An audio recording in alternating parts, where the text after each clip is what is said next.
Hi, Assalamualaikum. First of all, I will introduce myself. My name is Muhammad Afiq bin Manan. My metric number is 2111027. I will start with introduction. So first, what is the meaning of Islamization of knowledge? The Islamization of knowledge is the breaking of the connection between the scientific achievement of human civilization and the transmutation of postulating philosophy, so that the sign may be employed means of a methodological order that is religious rather than speculative. So, the movement has awakened the Muslim world from its comfortable slumber. If the term Islamization had not been used, it would not have drawn the attention of many concerned Muslim and non-Muslim scholars and activists. It's the breaking connection between the scientific achievement of human civilization and the transmutation philosophy. Obviously, they desire to find their own way of life after being held in obedience to the dominant Western thought for a very, very long time. Modern knowledge and Western culture, which emerged from a secular viewpoint, have impacted the Muslim faith during this period. Muslims had to undergo an epistemological revolution to free themselves from his oppression. This process is now known as the Islamization of modern knowledge. Thus, this idea has a deeper significance than just being a slogan, phrase, or a symbol, especially to people who talk and conceptualize it. In 1970s, the Islamization of knowledge was introduced by Said Naqib al-Atas with several principles based on the Quran, such as economy, legal, communication, and so on. The approach brought by him is very prudent and proven to be applicable for all age. Al-Atas espoused an Islamic metaphysics that is synthesis of ideas traditionally upheld by Muslim theologians, philosophers, and tasawwuf in his metaphysics. The reality and concept of God from the major thrusts of the Islamic worldview, and this has deep implication for the concept of knowledge and the concept, content, and method of Islamic education. Al-Atta support the Tawhid way of knowing which combine all of the empirical, logical, deductive, and inductive approach into one. Although in the West, the process of secularization was necessary for natural science to advance and grow, this was not the case in Islam. Muslim scientists do not need to ignore God in nature in order to advance the science. God is not the opponent of natural science, but rather the foundation for it. Muslim is positively certain that Allah Subhanahu wa Taala is the main provider and the ultimate reason behind everything happen in the world. So now we move on to the first challenge of the Islamization of knowledge movement, which is the relevancy of Islamization of knowledge movement compared to modern West knowledge culture. Islamization of knowledge is a vast field with many aspects and nuances which have yet to be fully explored. Without comprehensive studies and research, it is difficult to chart a way forward in the Islamization knowledge movement. The main concern for the Islamization of knowledge movement is the question of relevancy itself, as the process of knowledge Islamization movement is not recent, but had already been strongly fought by the Islamic jurists. However, due to the Western influence over media and many more platforms, the movement becomes faded under the shadow of the influence. The young generation is inclined more toward the West due to the practice of hedonism and unlimited boundaries among the members of society, including the world of knowledge. It can be seen that in this modern world, the influence of Western culture had to take dominance over the Islamic world, as most of the standard procedures, including the knowledge world, have been in jeopardy, as most people are looking forward to seeking knowledge in Western perspective rather than Islamic perspective. The challenges that Islamization of knowledge movement are facing are mainly to show the relevancy of Islam compared to the Western ideology which they themselves declared to be contemporary and modern, and declaring the teaching of religion are no longer relevant to the modern world. As Allah stated in Surah An-Nahl verse 37 that in tahris ala hudahum fa inna Allah la yahdi man yudil wa ma lahum min nasirin. If you are keen for their guidance, then remember that Allah does not lead those to the right path whom He lets go astray, and for them there are no helpers.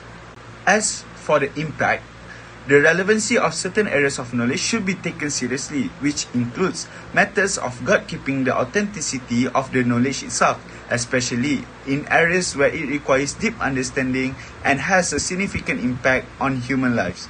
As we look back in the past, the leniency of the acceptance of knowledge in the knowledge world can cause multiple forgeries and documents, and including the spread of fabricated hadith, which later caused extravagant destruction, especially in Aqidah and also the path of the school of knowledge.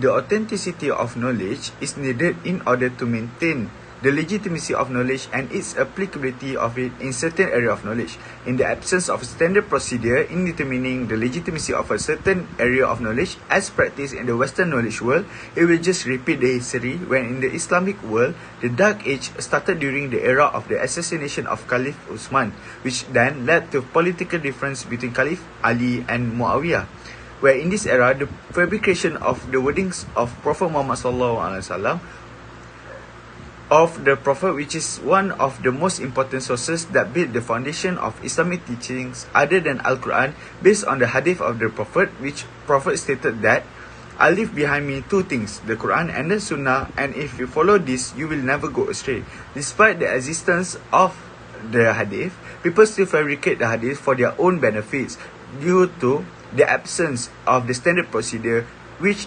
to ensure the authenticity of the knowledge itself. Therefore, it had become a challenge to the process of Islamization of knowledge movement, since if this movement does not prepare the basic foundation well, then the movement will not sustain for the future of the Muslim. Furthermore, Islamic knowledge shall be regarded to coexist with science and undergo modernization. It must be highlighted that Islam does not just revolve around faith and ibadah, but also covers human daily life. The Quranic text presence is not just about the hereafter, but lessons and new knowledge to the people, for example, in the context of legislation, relationship with humans, the story of the past, and most importantly, science. The idea of secularism had spread around the globe and can be seen now in modern countries, where the separation of religion and government administration happened, which affects the ideology, doctrine among the citizens. Secularism now not just affect the bigger things, but also the way of thinking which absorbing into the Muslim countries and people. The education system also had been affected by this doctrine, where the country, for example Malaysia, instilled the same methodology and education system from the West. The big question mark should be asked on why we didn't create our own that align with the doctrine of Islam. The education system in overall is the biggest problem out of all, because if the mind of the future Muslims are tarnished, then the whole society will indirectly affected. The culture of celebrating and elevating the Western culture in education system should never be supported in the first place. In schools, we learn that science and math is the core subject and was set as the main priority, and the only thing that people look up to, which encourage the youngsters to put aside religious studies and focus only on science and math. In Malaysia, it can be seen that the separation of Islamic schools and science schools, which doesn't show the greatness but the backwardness of our education system.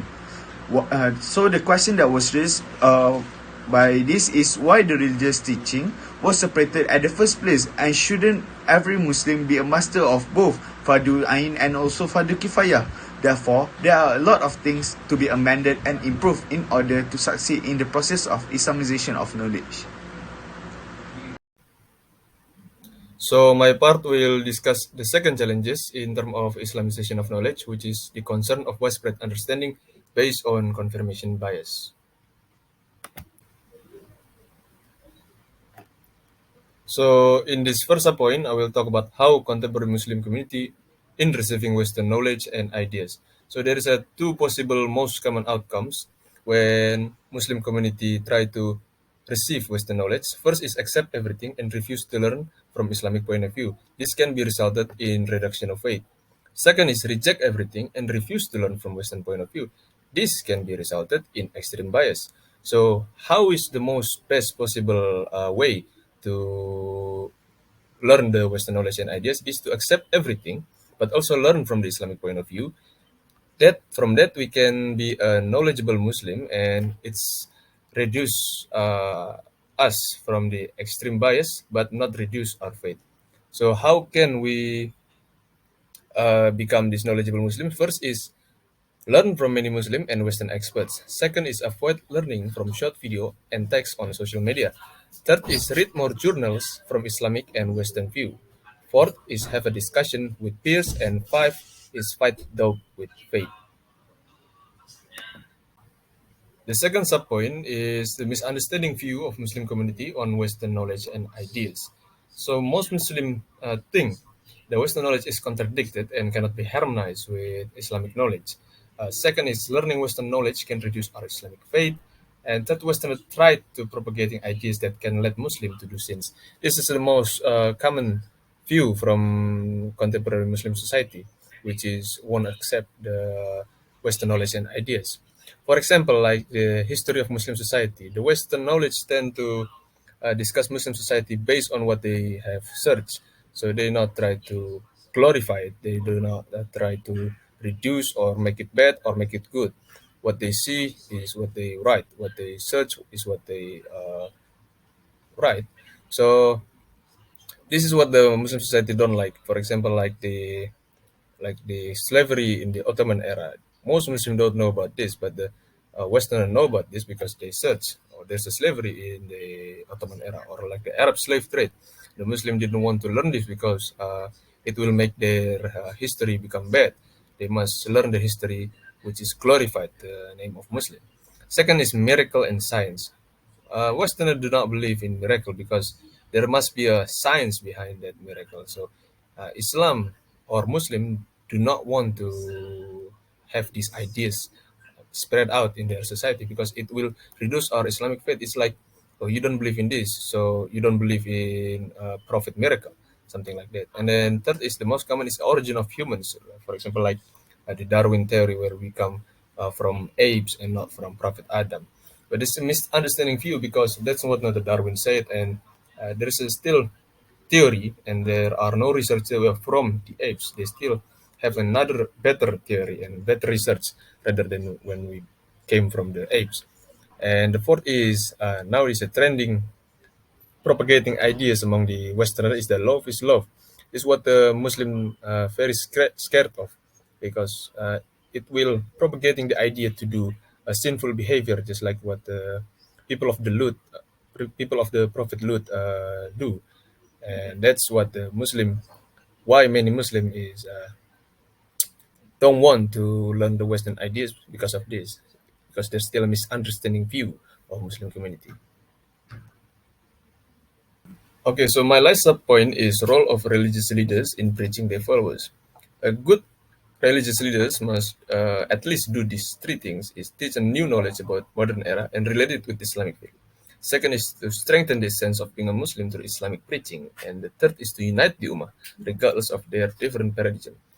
Unfortunately, some of them did not do this, but they tend to do these things. They, they teach Western knowledge with lack of understanding. They avoid the discussion, and they sometimes judge the people based on Islamic understanding. And the last is the worst is extreme propaganda. This extreme propaganda is dangerous because it can lead to a terrorism. So my conclusion from my part is Islamization of knowledge is a good thing, but if we see the current condition of Islamic society, when how they deal with Western knowledge, how they have a misunderstanding view, how the role of religious leaders, which is still lack in Western knowledge, I'm afraid it will ended up in extreme or confirmation bias in knowledge. So everything we just see from the Islamic view, we don't see from the Western view. Western view have some advantages, just like a research, just like a new revision year by year. When we still stuck in the middle or in the 14th, 13th, 15th century scholars information, they keep to research every year by year. So we have an advantages. We have a faith, we have a iman. They have another advantages, which is a research, which they just see and write. They do not have this, or we must glorify it, or we don't must glorify it. They don't, never judge about their knowledge. So to Islamize the knowledge, I think is still not the appropriate way in this current condition, because just like I said, the Muslim society still lack in understanding the Western knowledge. Even not just Muslim society, even the religious leaders still lack of it. So it needs sometimes, but it's a good goal. It's a nice way to make the knowledge better. But for now, I think it's not suitable still yet. Bismillahirrahmanirrahim. Assalamualaikum warahmatullahi wabarakatuh. My name is Nur Arif Wajidi bin Nur Azam with metric number 218061. And today I'm going to presenting about the prospect number 1, which is the from Islamization of knowledge to Islamization of education. Without further ado, let's go. Now, I am going to tell you about the purpose of Islamic education. It is important to know the ultimate aim of education in Islam lies in the realization of the complete submission to and harmony with the will of Allah on the level of the individual, the community, and the humanity at large. Allah said in the Quran, A'udhu billahi minasyaitanir rajim, Qul inna salati wa nusuki wa mahyaya wa mamati lillahi rabbil alamin. Say, truly my prayer and my service of sacrifice, my life and my death are all for Allah, the cherished of the world. So in Surah Al-An'am, ayat 162. And the next, Allah also said, Allah mentioned in the Quran, وَمَا خَلَقْتُ الْجِنَّ وَالْإِنسَ إِلَّا لِيَعْبُدُونَ. Allah the Almighty says, and I did not create jinn and man except to worship me, in Surah Al-Zariyat ayat 56. And this is the goal which all the prophets and the messenger work toward in their call. Every messenger begin his call by saying, A'udhu billahi minasyaitanir rajim, Ya qawmi abudullaha ma lakum min ilahin ghayruh. Which means, oh my people, worship Allah, you have no other God but Him, in Surah Al-A'raf ayat 65. This is all about the idea of using knowledge to help people rebuild society. It's a part of Islam that has led to many successful reforms in this Muslim world. Muslim intellectual and political leaders are now at the stage of making more comprehensive changes to improve the life of Muslims. Now, I am going to tell you about the First World Conference on Islamic Education in 1977. Identified the aims of education as follows. First, education should aim at the balance of growth of the personality. Education should seek to develop the whole person, including the spiritual, intellectual, rational self, feelings, and physical sense. Such training should be aimed at imbuing faith in the individual and creating an emotional attachment to Islam so that he can follow the Quran and Sunnah and be governed by Islamic values willingly and joyfully. This will enable him to fulfill his destiny as the Khalifa Allah has promised. Second, the education should cater for the growth of man in all aspects. It includes spiritual, intellectual, imaginative, physical, scientific, linguistic, both individually and collectively, and motivate this aspect towards goodness and attainment of perfection. The ultimate aim of education in Islam is realization of individuals' complete harmony with the will of Allah at the personal, communal, and human levels.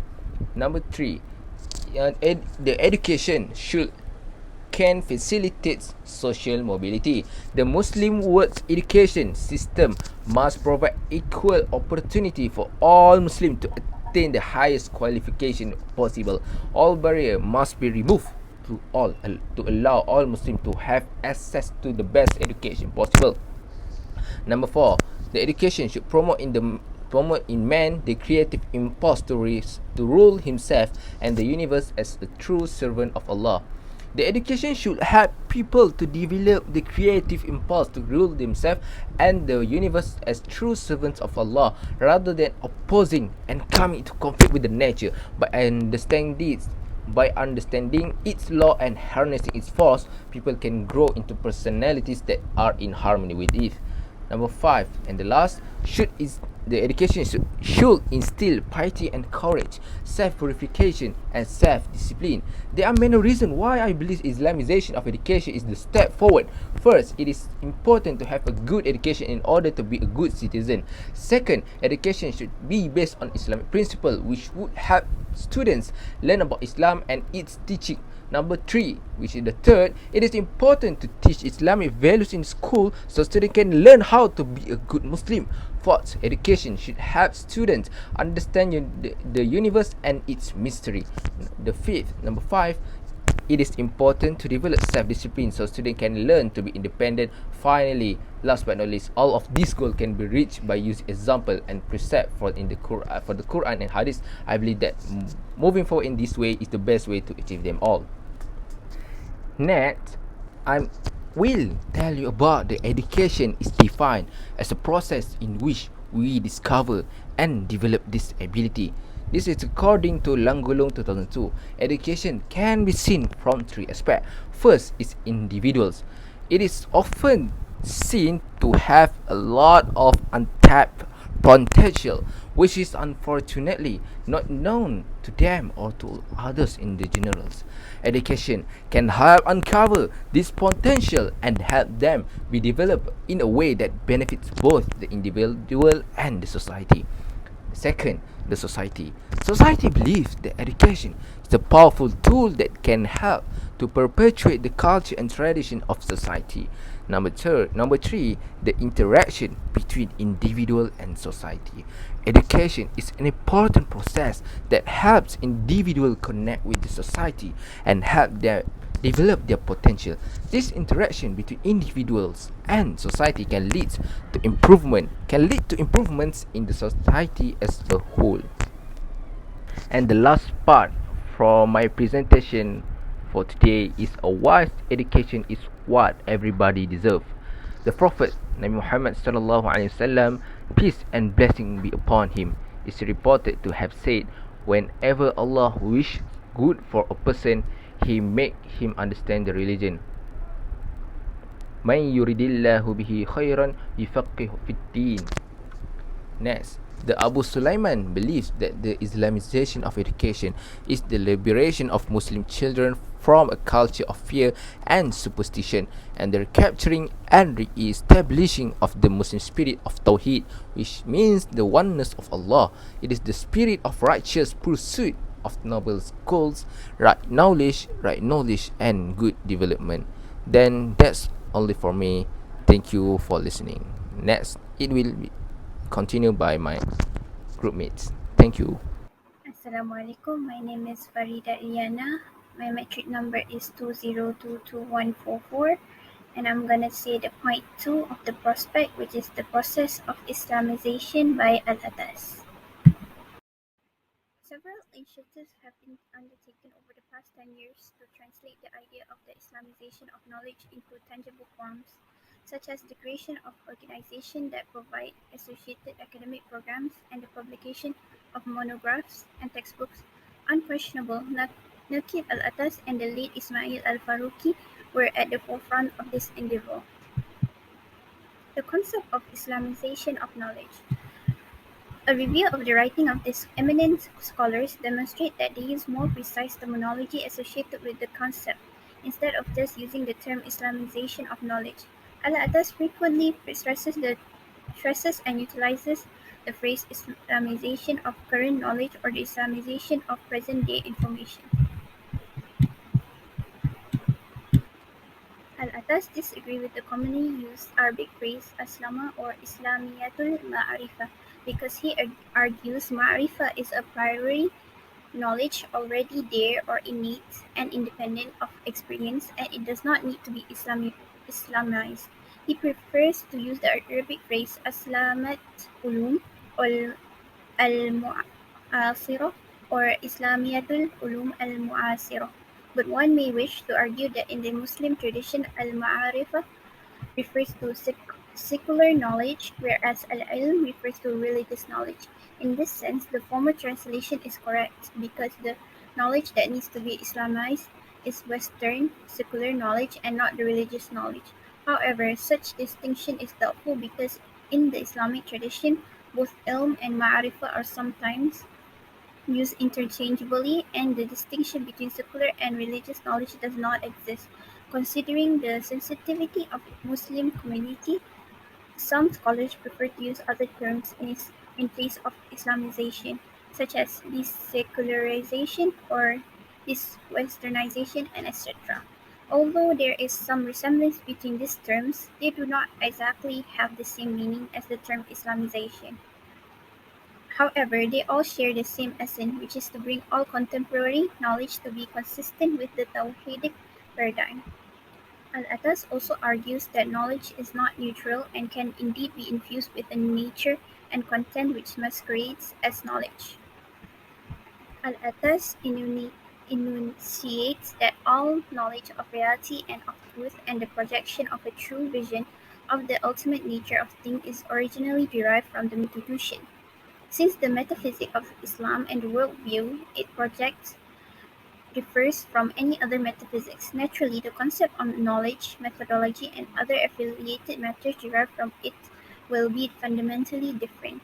The idea of Islamization of modern knowledge within a certain metaphysical context can be meaningful due to this basic theoretical difference in metaphysics and the concept of knowledge.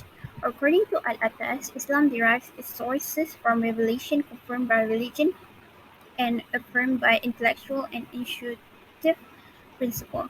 The Islamic worldview is not to be understood as a dualism, for Islam affirms only one reality and truth, and all Islamic values pertain ultimately to it alone, so that to the Muslim, individually and collectively, all individual towards change and development and progress and perfection is invariable, determined by the worldview that projects the vision of the one reality and confirms the affirmation of the same truth. Al-Atta supports his contention by mentioning some of the fundamental elements of Islam, like the nature of God of revelation, that is, the Quran, his creation, man, and the psychological of the human soul. Knowledge, religion, freedom, values, and virtues of happiness that remain original and unchanged. Al-Atas maintains that knowledge is not totally and purely the product of the human mind and experience, but it is also based on revealed truth. Thus, Islamization of contemporary knowledge makes sense only within the framework of Islamic metaphysics. Definition of Islamization of contemporary knowledge. Al-Attah's definition of Islamization of contemporary knowledge is the logical consequence and extension of his more general idea on Islamization, which seems to be a response to secularization or westernization. Islamization is defined by Al-Attah as the liberation of man first from magical, mythological, and mystic national cultural tradition, and then from secular control over his reason and his language. He argues that the concept of Islamization in general will naturally lead to the Islamization of contemporary knowledge. Al-Attas explained the Islamization of contemporary knowledge as the deliverance of knowledge from its interpretation based on secular ideology and from meanings and expression of the secular. Al-Attas clearly identifies and explains the foreign elements and key concepts that should be removed from the body of contemporary Western secular knowledge as comprising. The first one is the concept of dualism, which encompasses their vision of reality and truth. Second one, the dualism of mind and body, that is, their separation of intellectus and ratio and their stress upon the validity of ratio, their methodological cleavage pertaining to rationalism and empiricism. Three, their doctrine of humanism, the secular ideology. core their concept of tragedy mainly in literature.